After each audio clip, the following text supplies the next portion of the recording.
All right, another video book review. This one is for David Gemmell's Wolf in Shadow. And yeah, this is his kind of gunslinger take on the Dark Tower, it feels like.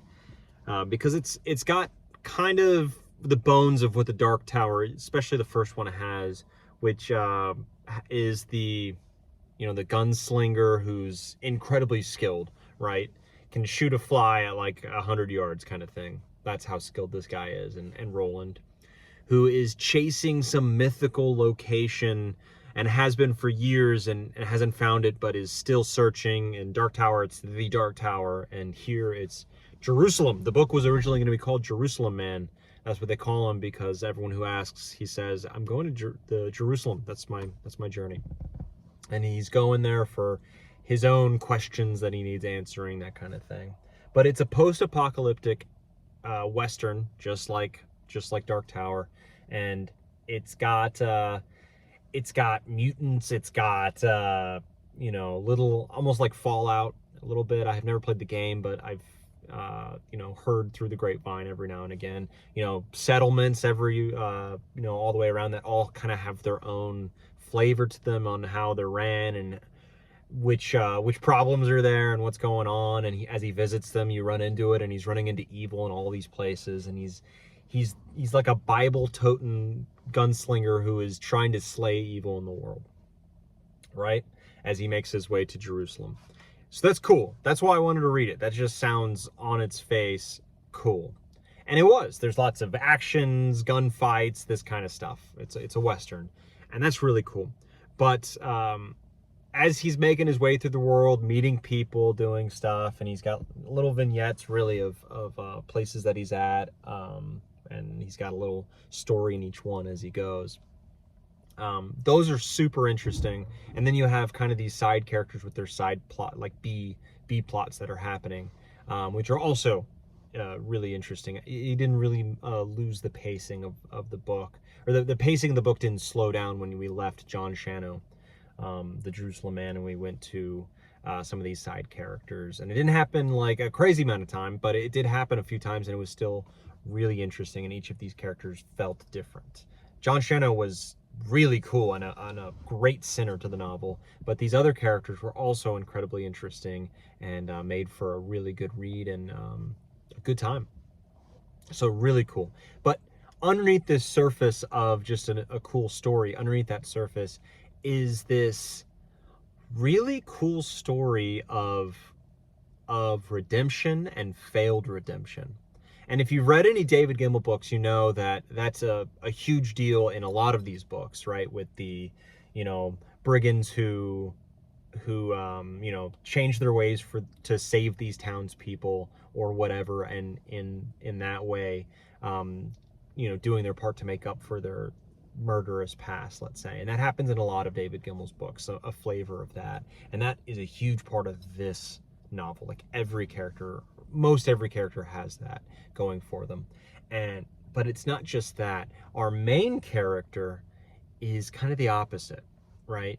Where we have a gun-toting gunslinger slaying evil, that kind of stuff. But we see through his own words and through the story itself, he is slaying evil, right? He's doing deeds, he's saving villagers, he's doing all this. But it invariably kind of fails in the long run. Not because he loses. Let's say he wipes out all these brigands, but then more brigands come in later after he's gone. Or the townspeople tell him to get lost because they don't need his type of character, let's call him. His type of person. Because in their town. Think of, if you've seen True Detective, think of Rust Cole, right? Matthew McConaughey's character, where he is just a hardened, kind of definitely a bitter character who is unpleasant to be around. But as they say in the show, like the world need bad guys to take on other bad guys, right? And that's what John Shano is. But he's not good for the civilization that he is kind of out to protect and save a little bit. So he moves on, and his deeds are for naught a lot of times. And let's move, without going into spoilers, The book was really good, and I super recommend you reading it, especially for David Gemmell stuff. Like, you've got all the best of David Gemmell in here. It's fantastic. Not as I don't think it's as strong as the strongest of Briganti novels, 1 and 2, but it's up there in quality. It's not like the final Troy novel where it's a steep fall off for its own reasons. Go watch that video to watch it to see what those reasons are. But like, this was stellar Gemmell. Anyways, so as even John Shano says, like, he's like a rock where it lands and then the ripples happen, but it settles, right? It settles, and it's as if the rock was never there, right? And hitting the water was like it never even happened. That's the life he realizes he's living, and he's got this burning desire for Jerusalem, to find it, but he finds every new horizon brings him disappointment. He doesn't find it, and he doesn't have inner peace, not only from an incident that happens, again, this is spoilers, an incident that happens early in his past that we don't even see, where he accidentally kills a child because he's got like a hair trigger. He was in a gunfight and a child crept up on him and he shot them to death, right? He's got that kind of ghost weighing on him, but he's also this life of violence that he's living, that he wants to do good with, is patently, ineffective. It's a false antidote for the poison of evil in this world, and he sees it, he knows it, but knows not how to change, right? He doesn't know how to change. So you see all these gunfights, and there's so many gunfights in the book, so many. They're broken up, right, by character moments and all this, but there's so many gunfights, and they get repetitive.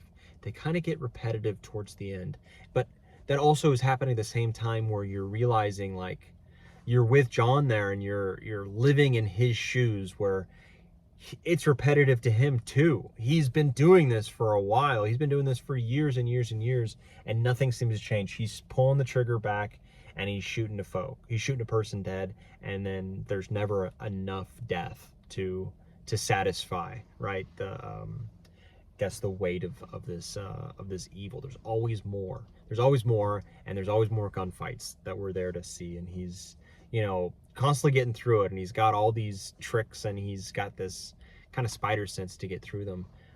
But it's really kind of useless, and he's told that over and over, and he's maybe even finds better weapons, but and so he's even more effective in battle. But still, it's kind of pointless, and we see that with his death kind of towards the 30-40% mark, I think, of the book, where he dies.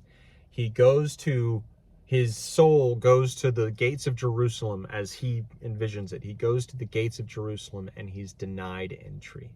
And he's denied entry, it seems, for two reasons. One is, it seems like there's a prophecy, well, not really a prophecy. They say, hey, when the lions and the lambs and whatever, when there's a whole thing, but it's basically saying when folk who shouldn't be, peaceful, or are cavorting with peaceful people, when they are working together, right? That is when you may come in. But it's also a saying to him, hey, this life of violence that you're living, you're not living the godly life, and you are excommunicado. You are not allowed in these gates. And luckily, before his soul goes somewhere else, he's brought back to life with these Siptrasi stones, whatever. It's this magic in this kind of world that is its own thing. Apparently there was a trilogy before this that is about the Siptrasi stones, or Siptrasi, but you don't really need to read it, because I didn't need to read it to understand the basics of this. They go over it. So pretty good. So he comes back to life, and he continues on his warlike path, right? So he keeps doing it. But I found this incredibly interesting. Maybe not for the most interesting reason, but it's interesting to me, right? And that is this portrayal of Christianity by Gemmell is not the typical Protestant, the Baptist, evangelical, Methodist, whatever, the Protestant West's view of salvation, of atonement, of Jesus dying on the cross. What did that do? What did that do for humanity? What did that do in general? And there's a couple, I didn't know this until recently, there's a couple trains of thought on this, and that is the ones I'm referring to, the Baptists, the Protestants. It's typically, hey, Jesus died on our sins to satisfy the wrath of God, because of Adam's first sin, Adam and Eve's first sin. So that sin needed to be satisfied by someone, but the only person who could satisfy such a big sin could be the Son of God, right? So that there's a circular kind of logic there. I don't understand it really, and it's not meant to be fully understood, but it's basically Jesus died to pay for that original sin, and now anyone who does who sins, bad deeds, whatever, as long as they believe in Jesus Christ as their Savior and they believe in the Bible and all this kind of stuff, even if they don't live a godly life, they can go to heaven. And that is flat rejected in this book, at least, because we can definitely see John Shano as a God-fearing, Bible-thumping man who vehemently believes in God and will threaten people who doubt that. He's denied. He's denied from the gates of heaven. And so what we look to then are different forms of Christianity, older forms of Christianity, Catholicism, Orthodoxy, the first type of Christians, Orthodoxy. And maybe, and I don't know specifically, but there are high Anglicans, which are some of the earliest Protestants, who broke off from the Catholics, where they still have like a lot of the vestments of the liturgy and a lot of the older Catholic beliefs, but they don't follow what the Pope says. They don't think the Pope is the vicar of Christ, that kind of thing. The Catholics believe. So they might hold on to one of those older atonement views. I don't really know. I'm not an expert on it. And the reason I mention High Anglicans is because it's a Church of England. The King of England is the head of the Anglican Church. It's the English church, right? And David Gemmell was English, and he might have grown up in it, and that's kind of what's directing it, I'm thinking. I don't know, right? But I just thought it was interesting that this is a very, even though we don't have crazy theological debates in this book, and it kind of just like quotes from the Bible are quoted, and then maybe some characters kind of debate what that means or something, which is interesting in itself, but it's theologically pretty light.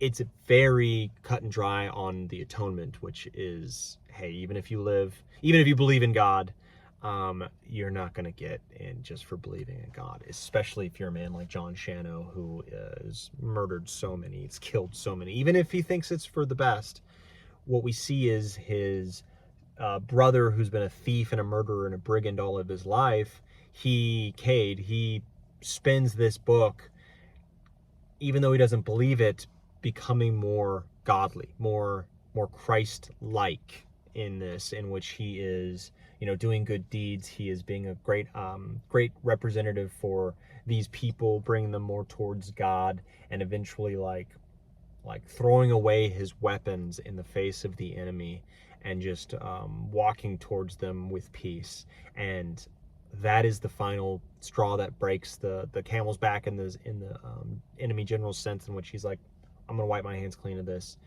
Let's have peace. All right, we're good. And then he leaves, and there's redemption there for him.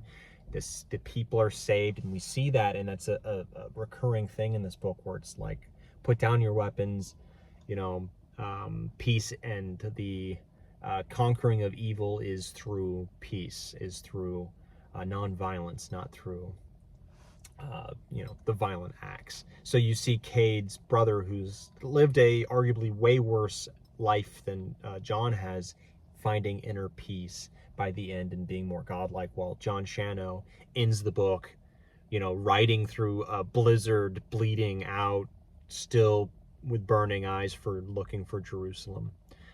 So that's a kind of a downer on our protagonist's ending, but I thought that was such a cool, not only juxtaposition, but a cool place for our character to go in the story, which is, being the typical hero, slaying the dragon, but not being saved in the end, and who knows? He's got 2 more books.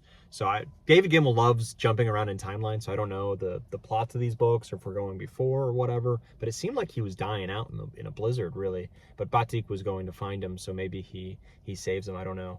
Batik is a different character entirely, but he's got his own redemptive path, so it's pretty cool. But I thought, just that Christian backbone of this book really keeping up the redemptive nature that Gemmell always brings, like bolstering it, giving it a spine that it has not had in previous books, where it was just do good things to be good, but this is more like do good things to be more Christian and godlike, and that's the redemption there, and you've got an image, a icon, and an idol to follow there, a example to follow, to be redeemed, right? So that's pretty interesting to me. I thought it's always super interesting for me at least, to understand the different flavors of Christianity, right? And I loved seeing that kind of reflected in this book and pondering that a little bit. But anyways, I think that is why this book works a lot more for me. It was on its prima facie, like, very cut and dry story, right? Beginning, middle, end, super understandable, rah, cool gunfights, that kind of stuff. But very clear, like, they mention it all the time. It's said, it's not something you have to search for. There is this, this underbelly that you need to be paying attention to dip your toe in and get a full appreciation of what Gemmell was trying to do with this work. And I'm excited to read the second book at some point. It was a really quick read. Took me like a day or two. Like, really, really solid. No one's creeping up on me. Okay, just checking. Anywho, super solid read. Really fun read. I don't know what to rate it. It's in the high 8s. I think it's in the high 8s. I'm gonna give it 8, 7, 8. Really enjoyed it. Fast paced, solid. I didn't, let's say, learn anything new or have to. I don't know. I didn't have none of the characters other than John were like really coming out on the from the page, and imprinting themselves on my mind. John is really interesting. He's the closest to that, but I don't think he was strong enough to even do that. But he's a very strong character himself. But having that, the stuff I've talked about in this video, really helps the score of the book, I think, for me. Otherwise, it would be like an 8, but which is still excellent, right? But just not having the villain wasn't incredibly interesting. So there are better David Gemmell books, I'd say, and I've read, and I have videos on a lot of them. Specifically, the Riganti books are just gold, and some of the Troy books are fantastic too, as well. And I think those are at a higher tier. This one, like, if those best of the best are S tier, I'm in the A tier. This is for sure in the A tier, but just misses out on the very, very top. So 8.7, 8.8, and I'll be happy. But anyways, looking forward to the next book, and looking forward to when I can continue on the John Shano, Wolf in the Shadow, whatever this trilogy is called. I'm looking forward to it. And yeah, thank you for watching so much. Usually I end it, and that's kind of it. It is hot in here, so I'm losing my train of thought. It's very hot outside. But I'm very appreciative of everyone watching these videos, everyone commenting. I love talking about books and commenting down about it, and getting into my rambling, and let's say finding something from this, finding something that is harder to find than in other, let's say, creators or videos. I don't even see myself as a creator or anything. I finish a book, put on the camera later in the day or whenever I can, and spew out something, and I somehow have a couple people watching, and I really appreciate it immensely. So thank you again. I look forward to seeing and replying to your comments. Have a good rest of your day. On to the next one.